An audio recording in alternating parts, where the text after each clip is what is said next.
Hey folks, this is Dan Lapel for New Focus Recordings.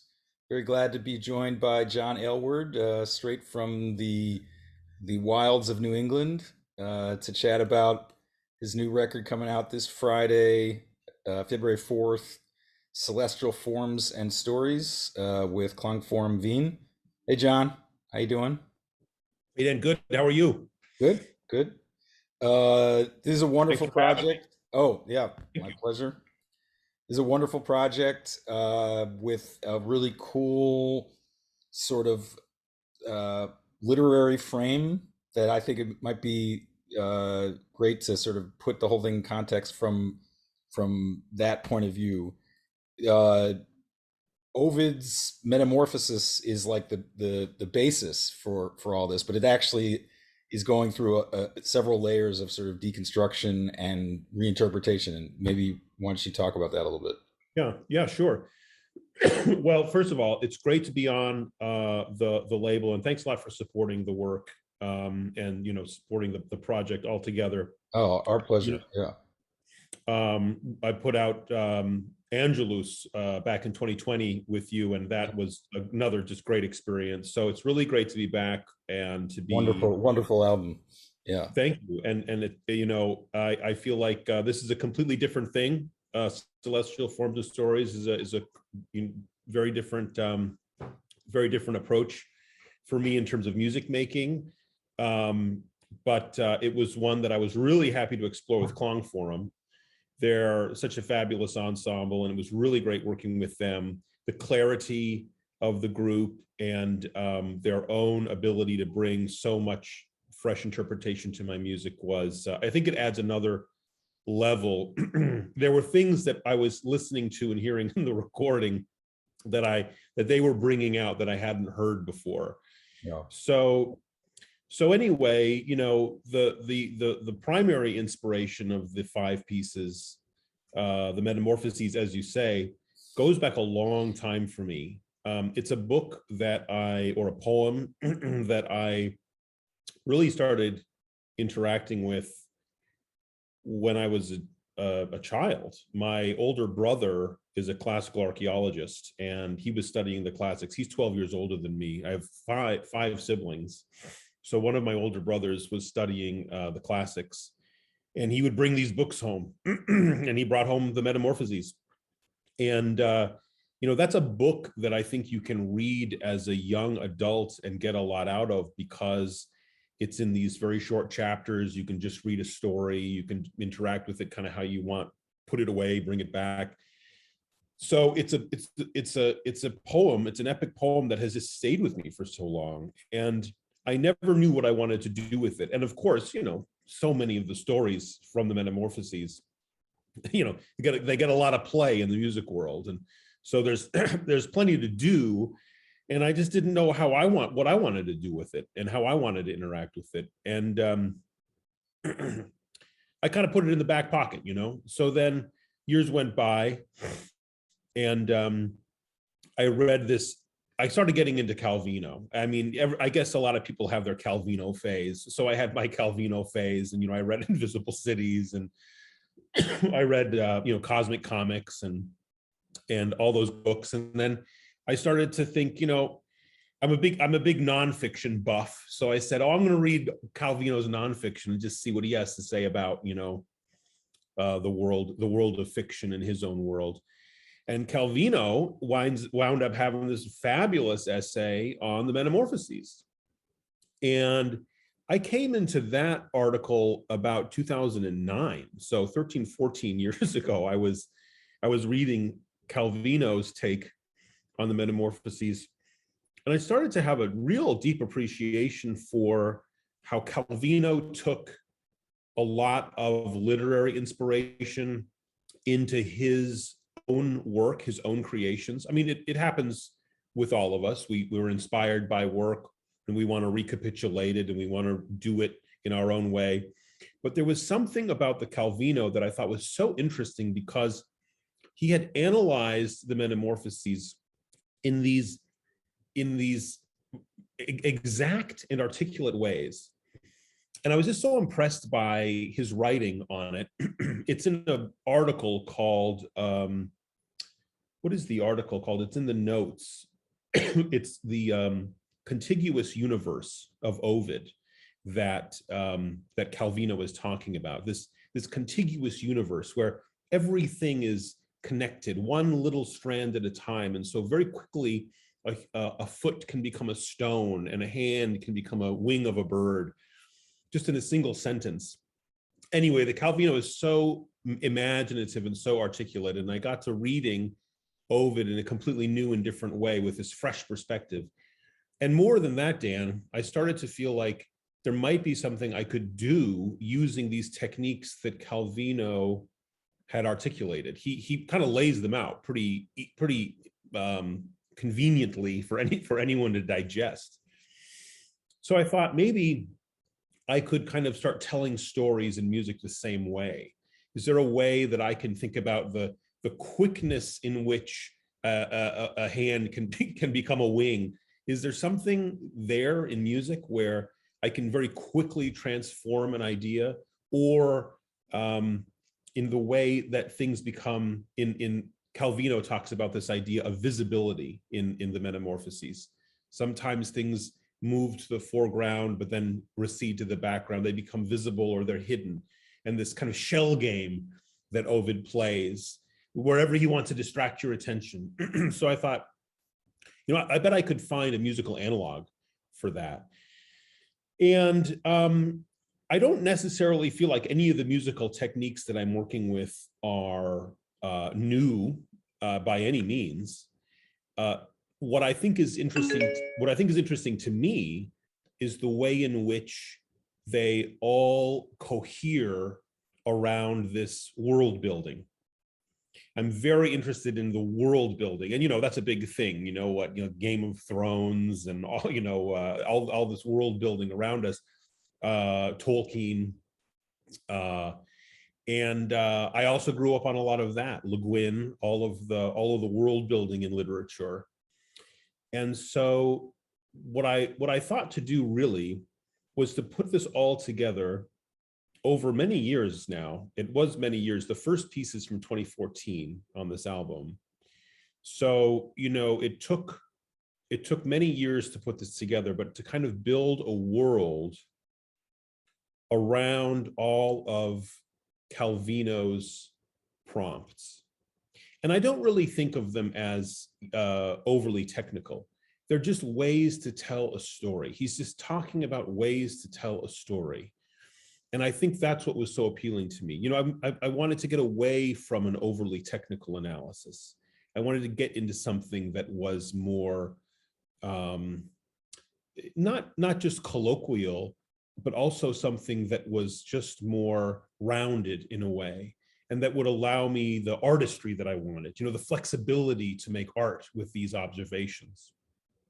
So what I'm hoping that I've done here is create these 5 pieces that can be played interchangeably. I set the order in the album, but they could be played 1 or 2. It's a suite, but they create a world, and they're a world of all of these shared ideas, shared themes, shared motives, shared colloquies, shared conversations, and all about the resonance that I received from interacting with Calvino's ideas. And then, of course, the titles then evoke Ovid, and they tie back into all the stories in the Metamorphoses.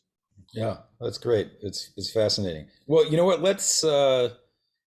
Let's chat about this more, but let's first listen to a little bit of music. Maybe the opening of the first track. Does that seem like that would work, Fatalis? Yeah. So we'll put it on now and chat about it for a second after it's done. Okay.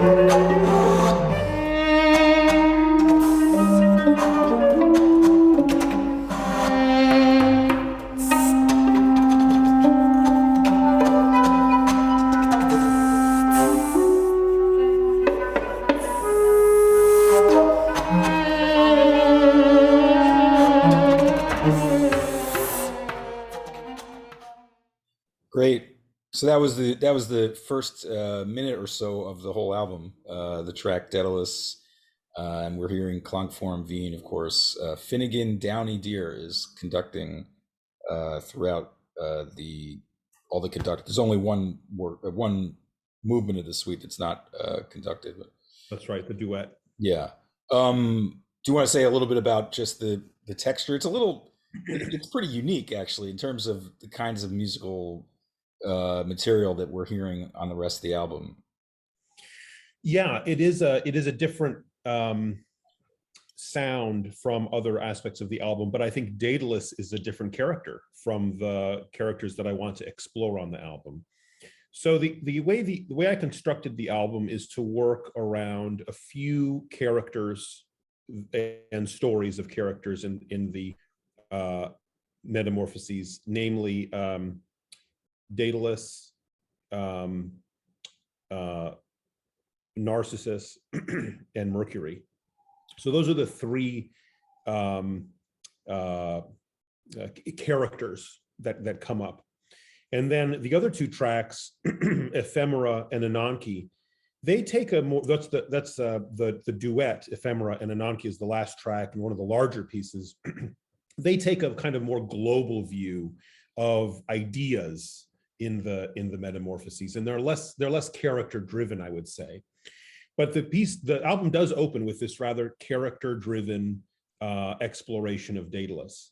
And I wanted the evocation of that sound of the atelier, in the crafts room, in the worker's room.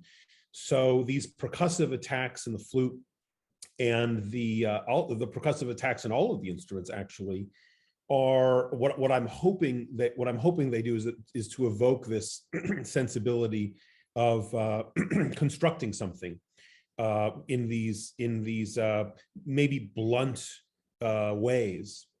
So pitch only starts to seep in to generate more of the narrative a little bit later. And Mhm. of course then the piece explores all of these different kinds of pitch and harmonic relationships, only to then move back into those percussive aspects in the flute near the end of the piece, and certain kind of repetitive motions start to occur at the end of Daedalus that also seem to evoke a certain kind of mechanical approach to what I imagine Daedalus's studio once was.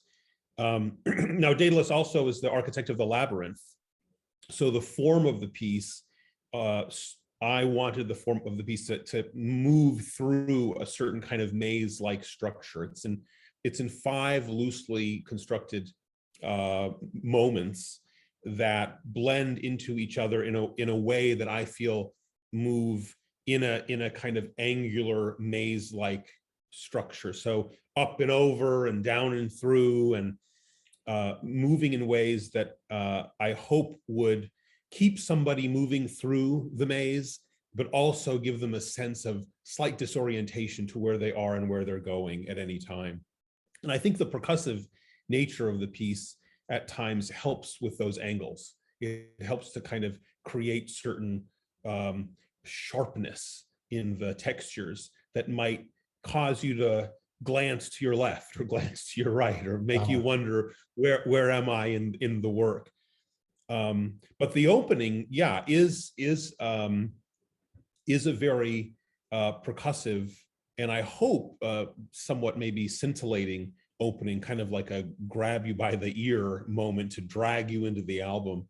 It's not the first piece I wrote, but I felt like it was a very good opener because of this idea of like bringing you into the maze, bringing you into the labyrinth, and bringing you into the studio, trying to imagine yourself there with Daedalus and hearing all these sounds about you in the studio as this workman is crafting all of these fanciful mythological objects.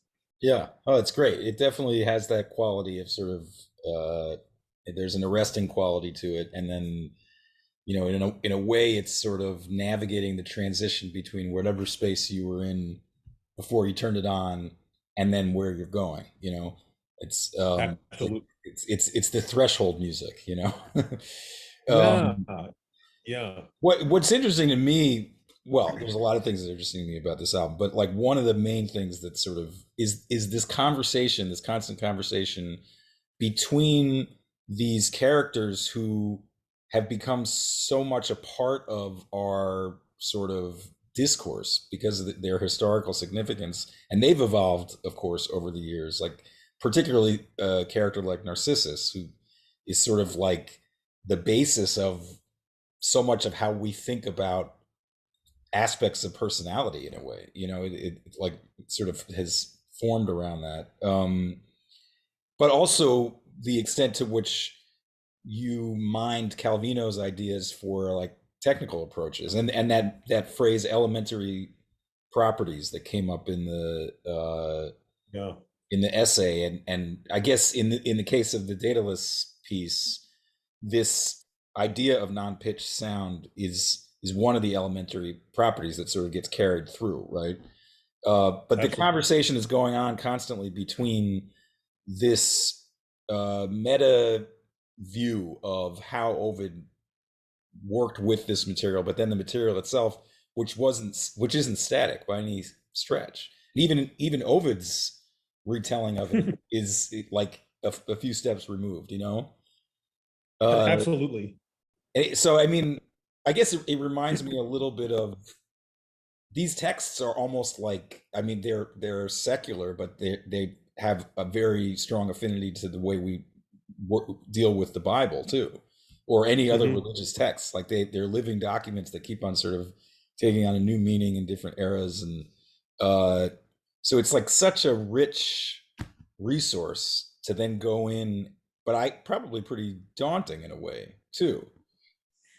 But Dan, we've got to tackle it because we need new interpretations of this stuff. I really do think that. I mean, look, far be it. I'm no classicist, and so I don't want to step on anyone's toes. But I just personally feel like this kind of these kinds of texts that you're talking about, they really do need to be like brought into modernity. And we've come so far as a culture that we need to be able to look at them differently. Old interpretations of Narcissus and even Daedalus and so much of Ovid, older interpretations of those are almost now fraught, and we need to understand they're almost trapped in older cultural constructions. So culture's changed. Is there a way that we can update and bring any of this older stuff in? Some of it we've got to let go. Some of it we've got to just say, no, we actually don't have room for this. And that's okay. That's an acknowledgement of progress in many regards, and new things will emerge. But also the question has to be asked, is there anything we can take? And I think that's where Calvino comes in, because Calvino is saying, look, even if you don't like these stories, you don't have to like them. Just look at how they're made, Yeah, right. because they're made in such a cool way. Yeah, yeah, So, and then, yes, it's true what you say. I kind of, as an homage to Ovid, I do reference the archetypes. But what's really going on in the album is the Calvino influence. yeah, And so it's almost like I have this idea of like, the transitive property of things. You take X, you filter it through Y, and you get Z. That's kind of what I'm doing. I'm taking Calvino's ideas. Actually, I think I'm filtering musical ideas through Calvino's analytical lens, and I'm coming up with Z. I'm taking some of Ovid's stories, yeah. filtering them through the ways in which Calvino analyzes them. I'm doing it all musically, and then that's what this product is. So that may be a way of thinking about the idea that the pieces have a kind of meta nature to them, or a certain kind of like meta relationship to the Ovid itself. That, yeah, you're right to say that Calvino is the intermediary here, but I think he's so essential Right.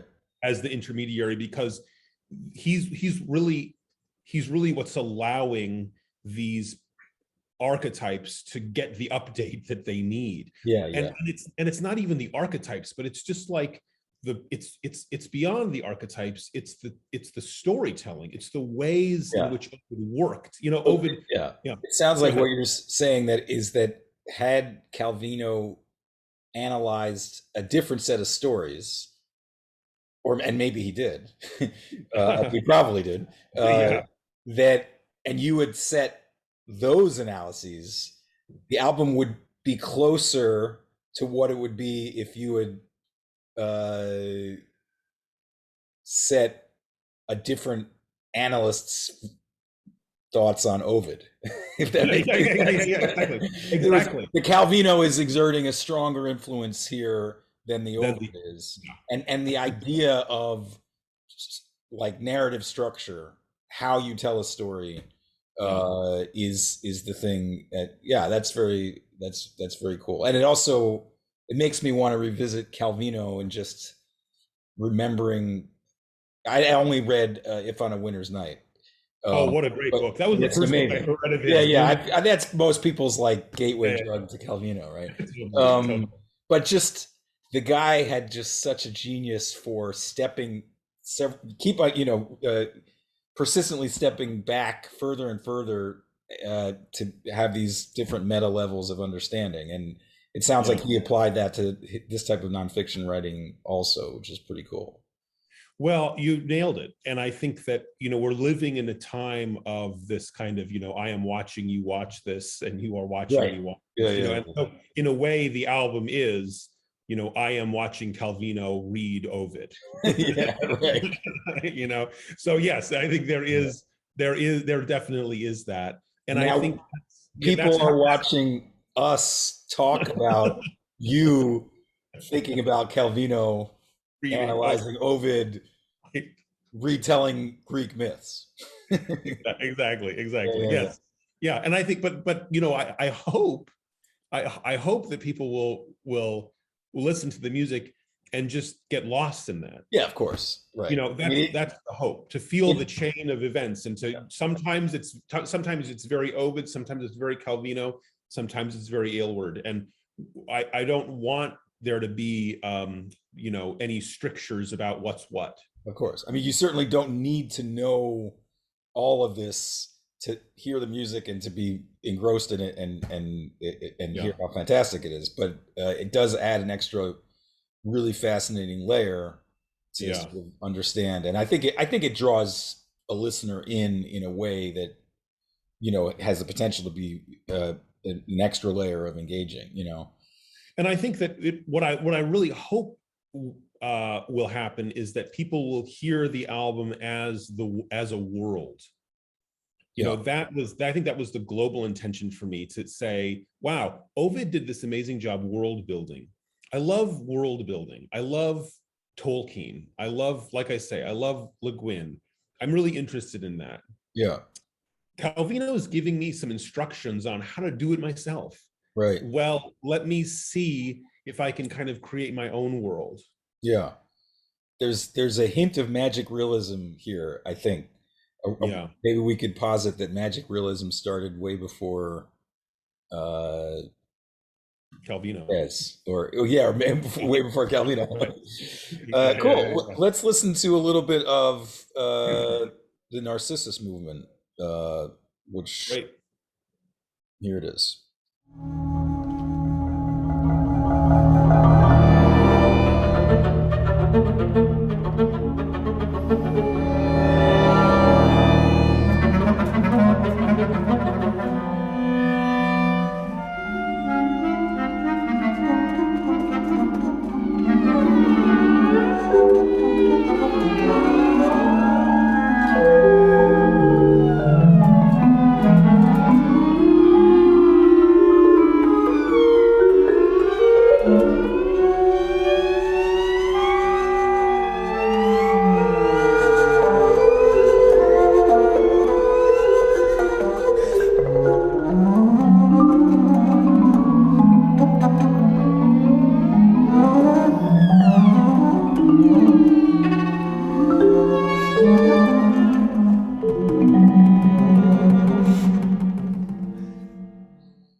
Beautiful. So that was sort of midway through the Narcissus track. Why don't you do a little bit of a more granular musical breakdown here? Hmm. So yeah, this passage I like this passage, and I'm happy we are revisiting it or visiting it, because it's it's a rather delicate and ephemeral passage that begins after the one of the work's larger climaxes. And what I what I like about this passage is that it introduces the marimba for the first time. So this is the only track on the album with percussion. And it's one of the two tracks on the album that is for the larger ensemble. The other large ensemble piece has piano instead of percussion. So this was a piece for me. Narcissus was a work for me to think through how I would add percussion into the ensemble. So you know how I was talking about world building earlier? The center of the album, this third track, is clarinet and cello, one wind and one string. So that was the first piece I wrote. The next works are the two quartets, adding another wind and another string. And then the final two works, the large ensemble works, add another wind and another string, oboe and viola. And then they add either percussion or piano. So this is the work with percussion. So thinking through why I would use percussion in this work, and why that was important for the ensemble, I think that maybe that's the kind of framework in which to understand a slightly more granular analysis of this passage, because it's the introduction of the marimba, and it's the only marimba we're going to hear on the whole album, and it only lasts for the last few minutes of the piece. And to me, the marimba does evoke this kind of like, I don't know how you could describe it, maybe a very kind of watery sound. And so I have the image of Narcissus and the lake, and I want to go more deeply into it now after this climax in the piece. I want to have a moment where something is revealed, where something is understood. And in this revelatory moment about being deep in the water, I needed something to get me there, to signal this idea of the high highs and then this depth that we explore after the climactic, one of the climactic moments. So the idea that the percussion would transform, well, that's a perfect Calvino idea right there, that I create these high contrasts in the percussion in order to evoke this idea in the Calvino analysis of these very sharp transitions. So for me, just as just as the human emerges quickly from the stone, or the human becomes quickly a bird or a spider, so the percussion very quickly shifts its form and its visage. And now it's a marimba. And so this deep, low marimba comes in.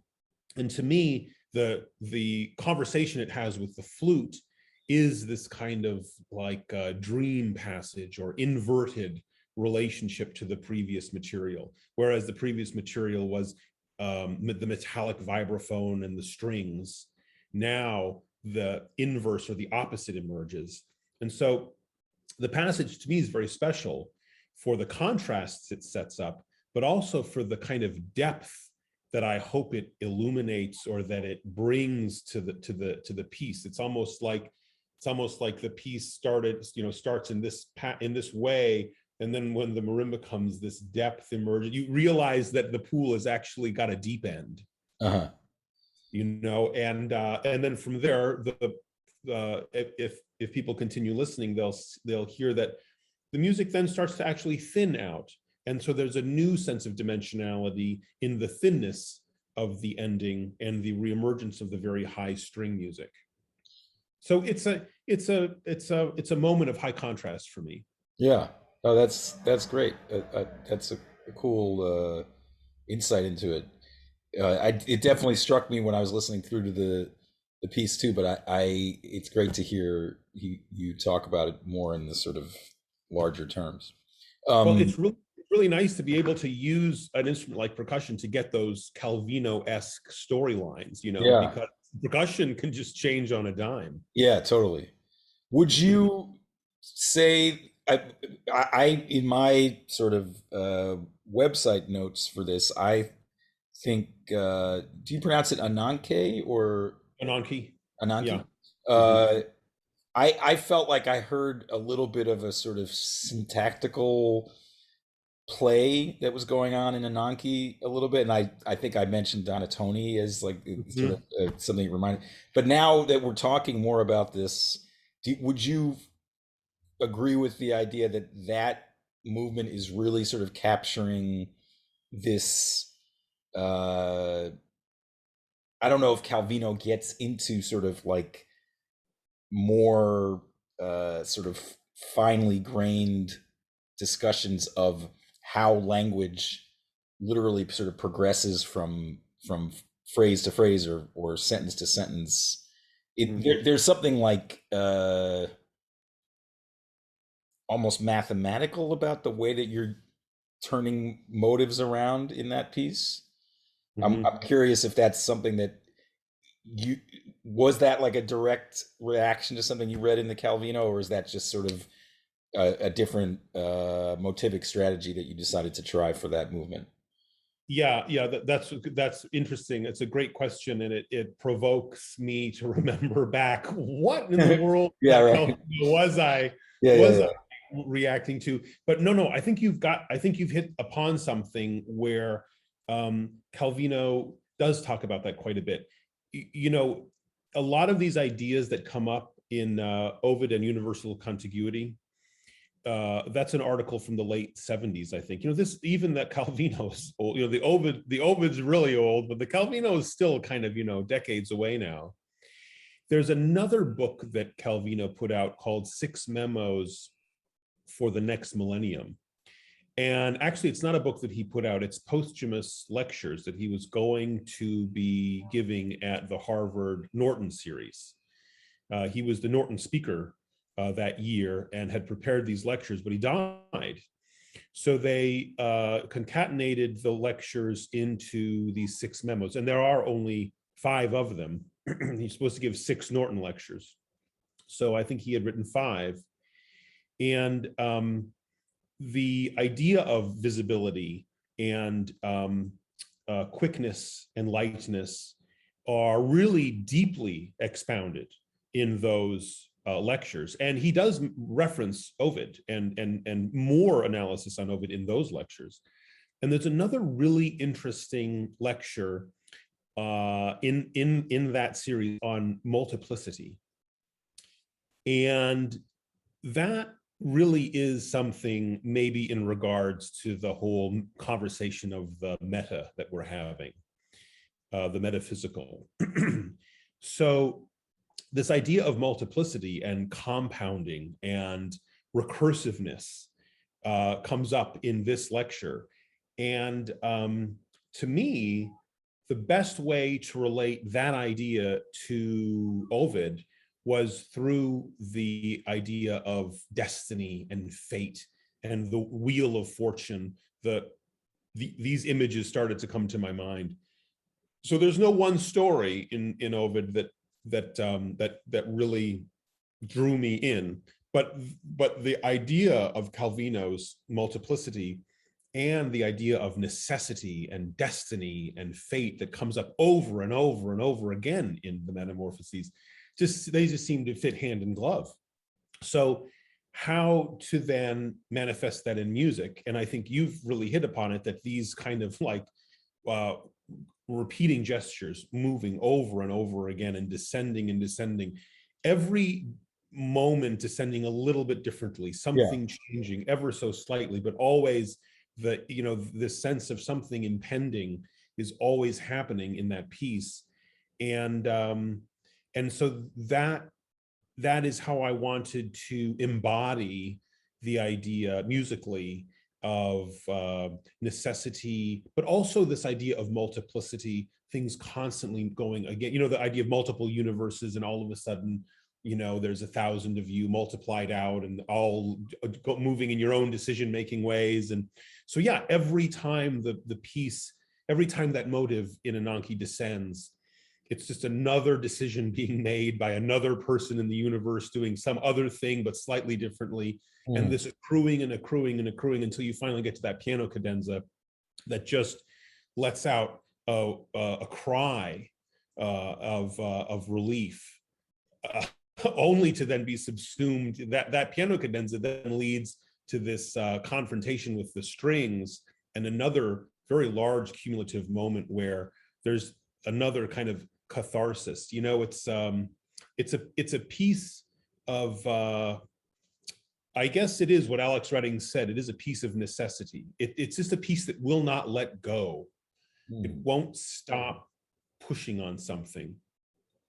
Yeah, it's this sort of balance between necessity or inevitability, but also constant incremental change, I guess. But the incremental is probably the wrong word, because that suggests a sort of, I'm not sure. I hear these changes as sort of, I don't know how to describe it. This sort of randomness of reorganization, as opposed to, you Yeah. know what I mean? As opposed to, like, I don't think, and correct me if I'm wrong, but I don't think the way you're sort of shifting these things around, these ideas around like a Rubik's Cube, is necessarily the thing that's driving the teleology forward. It's more just the idea that you'll keep on hearing this similar material, but it'll always come back in a slightly adjusted form, which gives it that quality of like aliveness, I think, like the way you might find just walking around the woods or something. Well, and I think that experience, again, getting back to, Daedalus and the Labyrinth, Yeah. I think that's why I needed the ending of Ananke, Oh, because yeah, sure. what finally what happens, I totally agree with your idea of like the forest walk. Yeah. And finally what happens is you just get sucked into the spiral.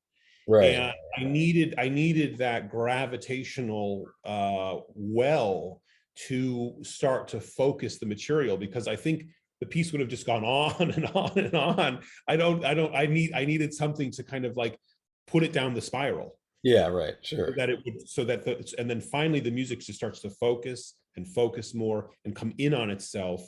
Right. And that's an idea from the Calvino, really about the heaviness. So you have lightness, but then how do you even, Calvino asks, how do you even know lightness unless you feel heavy, unless you can describe what is heavy? So you need these contrasts. And so just as the kind of like, as you're saying with Ananke, just as the way in which things are constantly churning in a way that may feel random or imposed, then finally the ending is a way to kind of like contextualize everything and focus it and bring it into a heavier gravity. Yeah, very cool. Well, Yeah. I want to remind our loyal audience out there that there is no better way to experience this music than to listen to the entire piece or the entire album. But that said, this being a Zoom chat, we will listen now to a shorter excerpt to whet your appetite. And this is towards the end of the piece, Ananke, and highlights an oboe and clarinet duo that moves into an ensemble moment. Here we go.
Wonderful excerpt. Well, thanks again, John. This was really cool. I Yeah, thank learned you, a Dan. lot more. Now I'm gonna sit back down with the record and with all these things in mind and get inside the world that you built here. Thanks so Uh, much for listening, and thanks for the opportunity to share more with all of your listeners. oh, sure. Uh, Before we forget, let's give a shout out to all the good people who worked on this record. Recording engineers Kristaps Auster and Christoph Valder. Editing, mixing, and mastering the great Joel Gordon up in Boston. Recorded at the Ton Zauber recording studio in Wiener Concert House in Vienna. And Mark Wolf did the design, cover image, Roberta Aylward. My sister. Your sister. I mean, I guess I figured it was some relation. Hmm. Also, she also did the back cover. Uh, and Kate Soper, your wife, did the photo of you, which is in the booklet. You bet. Fabulous Uh, photo. yeah, Tina Herzl took a photo of Klangforum, the band, and Klangforum Wien was conducted by Finnegan Downey Deer, and you had a couple other people you wanted to shout out. Just to thank Peter Paul Kainrath and Bettina Miros, the two people at Klangforum that I worked a lot with, just to set everything up. And there's just so much behind the scenes work that goes into albums like this. So Yeah, I should really thank the whole Christina Weiter and everyone in the Klangforum team, performers. Thank you so much, and everybody that was involved in producing the album. It was a fabulous experience. great. Well, and our end, shout out to Neil Beckmann and Mark Wolf, who great Yeah, colleagues of mine at New Focus, and keep everything running very smoothly. So, yeah, Dan, thank you and your oh, team. my Very pleasure. smooth, My smooth. pleasure. Yeah, and great to be back on the label. It's great to have you again. And this is FCR 320, John Aylward, Klangform Wien, Celestial Forms and Stories. It's going to be out tomorrow, February 4th, 2022. All the places you would expect to find music these days. So please do take an hour and get inside a different world, courtesy of John and Calvino, and centuries of myth retelling. All right, everybody. Great to see you, John, and we'll see everybody soon. Bye. Right.